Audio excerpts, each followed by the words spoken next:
What's up guys, John Bird III here, and we're back again for another video. And in today's video, we got a treat. We're gonna talk about the best $100 rod on the market that you can buy today.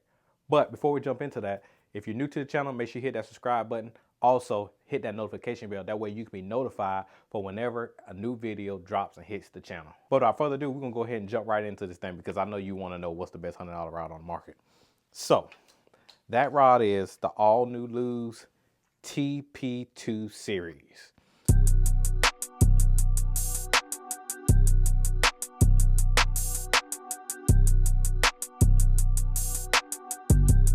Man, I got to test these rods out right before ICAST, maybe a little bit after, and let me tell you, they were phenomenal. But I'm gonna give you a little backstory on these rods before we go into full detail about the specs and the series as a whole. So these rods right here actually took the place of the Lose TP1X rods, and those rods were white, and the series before that was the TP1s. And so they were all technique specific rods, and I actually had two perfect crankbait rods. Those are rods I fell in love with. They were 7.3 medium heavy moderate. And when I tell you I could throw anything from a chick magnet up to like a 5XD, maybe a 6, but that would have been pushing it. But those rods were phenomenal for cranking. Love those models. So when Lose decided to come out with the TP2s, they got away from the TP1X rod. So like I said, these replaced those. I was curious to see how well these were going to compare to those. Because like I said, I love those TP1X rods, the two crankbait models. I had the perfect crankbait rods. I actually won a tournament fishing and throwing a mop bouncer and a chick magnet. And so love the way those rods load. They would load so well. They were lightweight. They would balance really well. They were great. And probably one of the best rods that you get for $100. But I ended up getting rid of those two because I switched to the custom light cranking rods, specifically the shallow crankbait rod, which is a 7.2 medium mod fast, and then the mid diving crankbait rod, which is a 7.4 medium mod fast. So that's why I really got rid of those, because I like the custom light models a little bit better, but those rods were phenomenal. So when the TP2s came about, I was very excited to see how they were going to play when it came down to, I guess, comparing them to the old TP1X and how well that they were going to fish. And let me just tell you, like, these rods here are legit. Like, the reason why I say they're the best $100 rods on the market, this is why. For one, they have 24 models. All the casting models are technique specific. So on this rod right here, it says jig, and this is a 7.3 medium heavy extra fast. And so all the casting models are technique specific. So if you're looking for a specific rod to throw a jig, to throw a square bill, to throw a bladed jig, to flip with, they have all technique specific casting rods. And that is one thing that I like, because having a technique specific rod, especially for, this is who this is for, in my opinion, more so for the beginning angler or anglers that are really trying to understand how to pick the right rod for the technique. Having a technique specific rod actually helps out a whole lot. Now, of course, as you get deeper into your fishing game, you learn a lot more, then that's where personal preference comes into play. And I've been talking about this for a while, that we're gonna do a video about the difference between general knowledge when it comes to rods and personal preference. And I still may do that. If you want to see that video, make sure you comment down below that that's a video that you would like to see, to understand the difference between general rod knowledge and personal preference. And I'll try my best to do that. So if you want to see it, drop a comment down below. But the model I actually had the opportunity to test, it was a 7.5 medium heavy fast. I think it was listed like Big Worm Carolina rig rod. That rod was awesome. For a 7.5, it was lightweight, it didn't feel too long, had plenty of backbone, and it cast really well. I threw a Big Worm, that was over the summer, so I threw a Big Worm with it. It was great. And then I also tested one of the spinning models out as well, and it was just the general purpose. It was a 7-foot medium fast, medium extra fast. Threw a drop shot with it. I mean, it was great. The spinning models aren't technique specific, and I think that's a good thing. And let me tell you why. When it comes to spinning models, I think like you can get away with a 7-foot medium fast or extra fast, whichever one, doesn't really matter. We can throw a drop shot with that. You can throw a shaky head with that. You can throw a wacky rig with it. You can throw a Nico rig with it.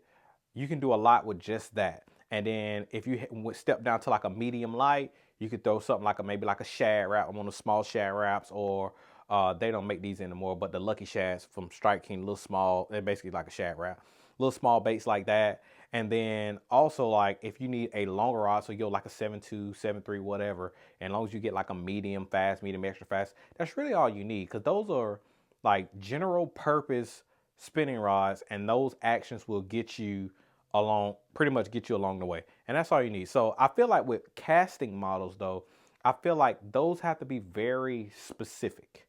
And again, it takes the guess game away when it comes to picking out a rod. So kind of going into this rod later, I just got it the other day. Still got the tag on it. It has wind grip on there. You know, a lot of luge rods have wind grips. Some guys like wind, some don't. I'm indifferent. I mean, it doesn't really matter to me. But wind grip on the main grip. On the back, it has EVA foam. All right, and then again, full contact blank right here, where when you have your fingers on your rod, you have your reel mounted on there, you actually can feel the bottom of the blank. You can feel the entire blank, which I love. Pretty cool. And when it comes to the blank, this rod has a HM45 blank. Basically what that means is HM stands for that's funny. It stands for high modulus, and 45. So basically it's a very good blank. This is just a higher end blank. It's higher than like a IM8, IM6, or whatever, IM7. So you're gonna get a better blank, a really good blank. And this rod also has stainless steel guides with titanium oxide insert. So what you're gonna get is a very, very good rod. You're gonna get very good guides, and also it's just gonna be durable. Like, I will say this, and I have some higher end rods. I have some of the higher end luge rods like the Elites. They're 350. Have a Pro TI rods 250 and some change. And there are a lot of other rods out there on the market that's higher than that. So like your Poison Adrenas, your NRX Pluses, your Mega Bass stuff. Like, there are a lot of other rods out there that is super high end.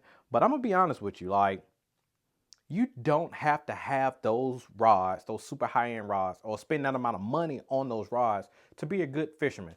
I compete against a lot of guys locally, and a lot of those guys, and there's a handful of those guys that are older, and they don't have the most high-end equipment. Like, I always kind of walk by anytime, like out the way in, putting fish back in the water, and I'm walking back to the boat or whatever. I always look in just to see what other people have tied on and what rods and reels people have on the deck of their boat. That's really what I really like to see, what rods and reels people are using, because I like my luge stuff. But what I've learned is that everybody doesn't have high-end stuff, and the guys that really catch them, like, they don't have to have the most expensive, latest and greatest products that hit the market. Now, they may have some sneaky baits and stuff like that I don't really care about, but more so the rods and reels, that which is my passion, they don't always have super high dollar stuff. And so when you're getting a rod like this, the TP2s, and like I said, I fish with a 7.5 medium heavy fast, and I fish with one of the spinning models, you're gonna get a great rod for the money. Like, $100 for a great rod, sign me up all day. Like, and I've said this in other videos before, and like, when you want to spend more money on a rod, the two things that I look for if I want to spend more money on a rod, if I want a high-end rod, is for bottom contact, or, listen to me carefully, or it's a technique that I know that I'm going to use a lot.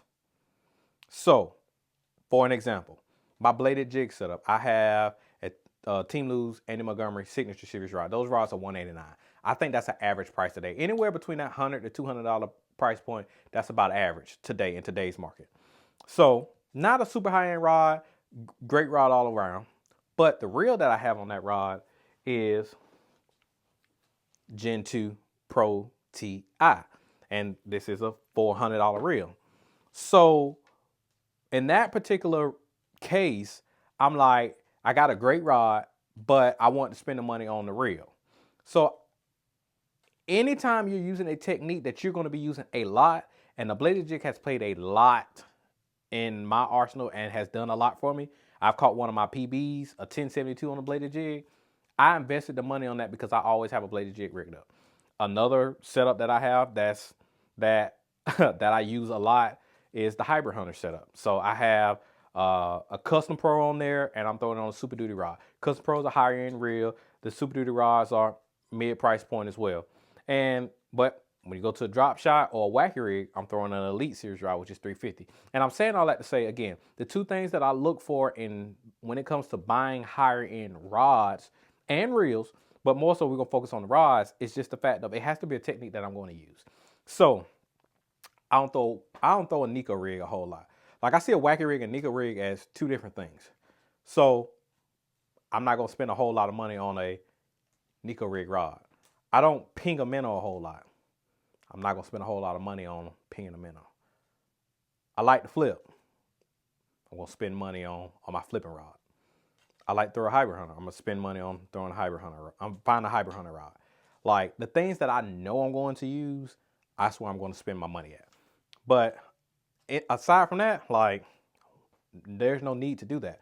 But again, like if you can find a series, and it's always best, and I'm gonna say this also, it's always best if you can find a series of rods that you like. Try to stick to that series because you know what that rod feels like in hand, or have a general idea what that rod feels like in hand because you might already have a couple models of it. You know how sensitive it is, and you kind of know how durable it is, so you kind of know what you're getting yourself into. Same thing when it comes to reel platforms. Like if there's a reel that you like, y'all know I love the Custom Pro, not just the new gold one. Gen 2s. This was my favorite, the Gen 2s. Stick to having one reel platform. And I've seen this and heard this a lot from a lot of pros. When you stick to one platform, like one series of rods and one platform of reels, it helps you keep the same mechanics anytime you're casting, because the frame of the Custom Pro is different from the frame of the Pro Ti, and they feel different in hand. And so that can also play a part in, your fatigue in your hand, your wrists, and your arms throughout the day and stuff like that. So having very similar, or using the same similar rods, or using the same rod series and using the same reel definitely helps out with all of that. But again, with these TP2s, I mean, they are great rods. I can't really say a whole lot bad about them because I just enjoy fishing with them, like I said, and I told you the models that I tested out. And so for me, this rod, again, is just going to be a do-all rod for me. That's why I got it. It's a 7.3 medium heavy, extra fast. Now, in my opinion, it's not really a extra fast. It's more so a fast.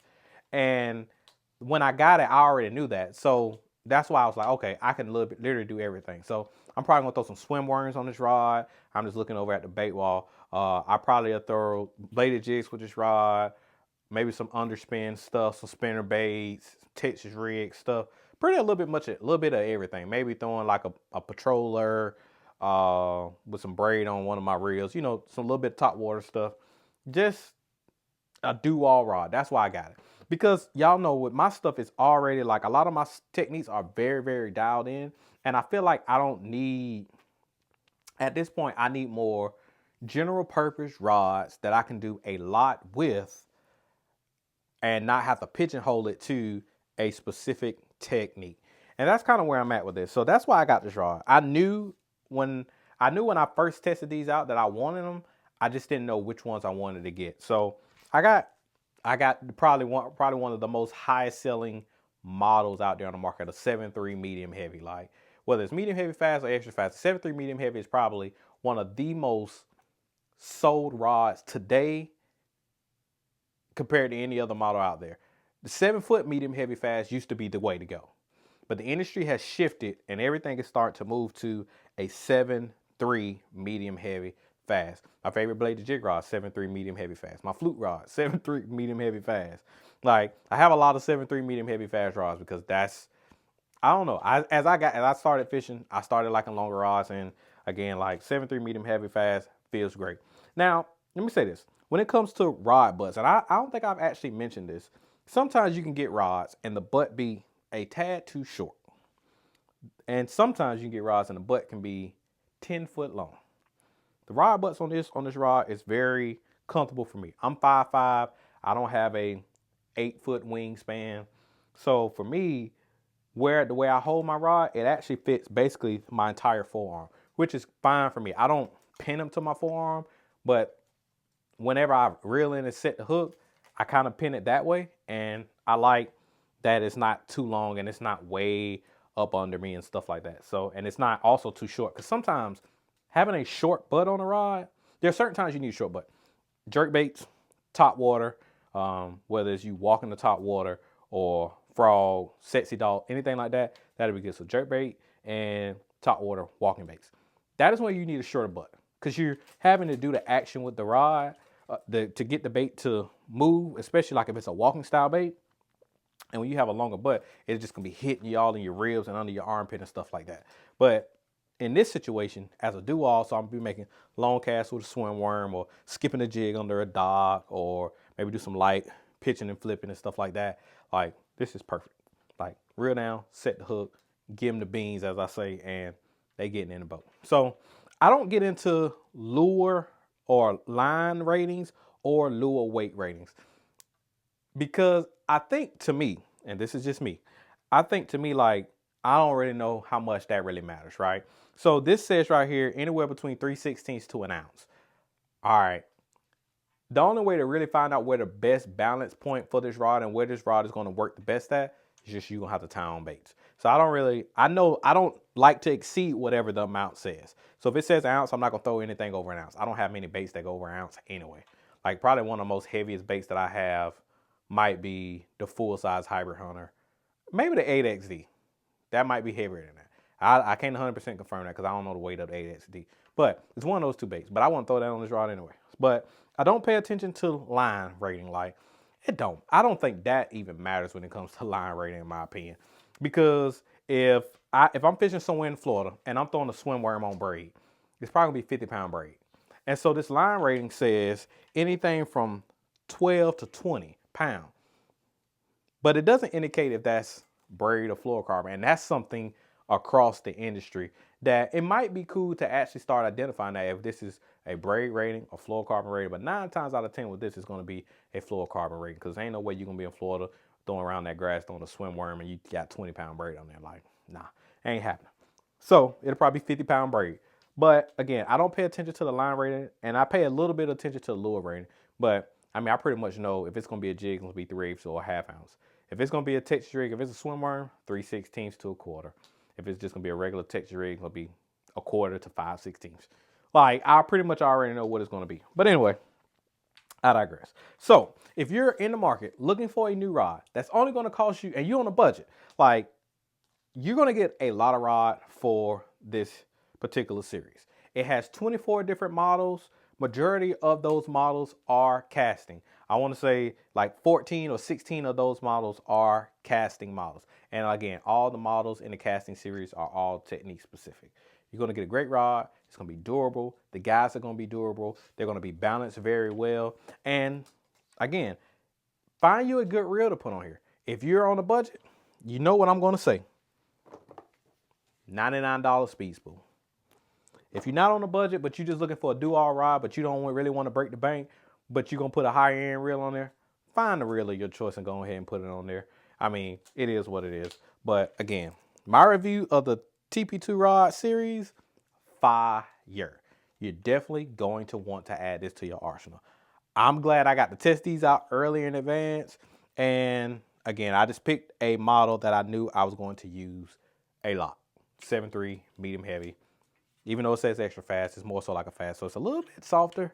Even if it was an extra fast, I still would be doing some of the same things with it. I wouldn't throw a hybrid hunter on there, but I would throw like a swim worm, texture rig, jig, spinnerbait, all that stuff. I still would throw that on here anyway. So lightweight, durable, feels good in hand, great series. And again, you got that exposed blank that you can feel. And that's what I love because everybody, especially when you're dragging a bait, you're dragging that bait down. Like if you're in Florida, you're dragging a worm on a shell bait. You want to be able to feel those shells, or if you're skipping a jig under a dock or whatever and a fish picks it up, you want to be able to feel that bite. And these rods, they're sensitive and they're great. So that's it for today's video. So if you're in the market for a new rod, you don't want to break the bank, but you want a rod that you can do everything with, check out the TP2 series. Again, there are 24 different models. But again, majority of them are all casting models. And then there's some spinning models in there as well, but all the casting models are technique specific. And that's one of the great things about this rod series. You're gonna get a great rod for a great price and you ain't gotta break the bank. Sometimes as fishermen, let's just be honest, we talked about baits, how more so bait colors sometimes tend to catch the fisherman more so than the fish. Sometimes with rods, it's just like, oh man, you think you getting this super high end rod, I'm gonna feel everything. I'm gonna feel when a fish farts on it. You're not. But I digress. These rods, great rods, sensitive, lightweight, and durable. That's all you need. Sensitivity, you need good balance rod that's lightweight, and you need durability. Because as fishermen, we're going to beat them to death. So if you ain't got to break the bank, don't break the bank.